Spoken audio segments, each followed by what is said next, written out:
தராசிஷியாம், தற்போது கேரளால காசர்கோடு தொகுதியில பாஜகவுக்கு ஒரு முறை வாக்களிக்க பட்டன் அழுத்தினா 2 வாக்குகள் பதிவாவது வெளிச்சத்திற்கு வந்திருக்கு. இது தொடர்பாக எதிர்க்கட்சிகளும் புகார் தெரிவித்திருக்கின்றன. ஏற்கனவே இவங்க இந்த இவிஎம் தொடர்பான அந்த குற்றச்சாட்டுகளை நம்பக தன்மையை கேள்வி எழுப்பி இருக்கிற சூழல்ல இந்த விவகாரம் எதை காட்டுதுன்னு நினைக்கிறீங்க? உங்களுடைய கருத்து என்ன? இவிஎம் தொடர்பான ஐயங்களை களைய வேண்டியது தேர்தல் ஆணையத்தின் கடமை. பொதுவாக நீதித்துறையிலே ஒரு வழக்கம் உண்டு.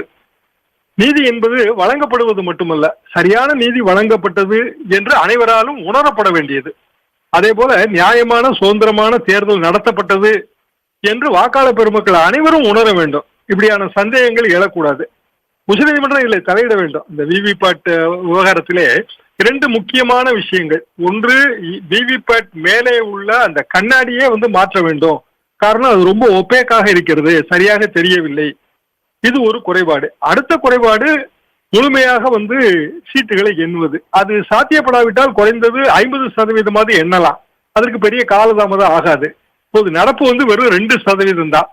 போன தேர்தலில் 2019 தேர்தலிலேயே விவிபேட் எந்திர எண்ணிக்கைக்கும் இவிஎம் எண்ணிக்கைக்கும் இடையே குளறுபடி இருந்தது. தமிழ்நாட்டிலேயே 3 தொகுதிகளிலே குளறுபடி இருந்தது. அகில இந்திய அளவிலே பல தொகுதிகளில் குளறுபடி இருந்ததாக தேர்தல் ஆணையத்தின் பதிவேடுகளை கூறுகின்றன. அப்படியான சூழ்நிலையில் தான் இன்றைக்கு இந்த காசர்கோடு விவகாரம் வெளியே வந்திருக்கிறது.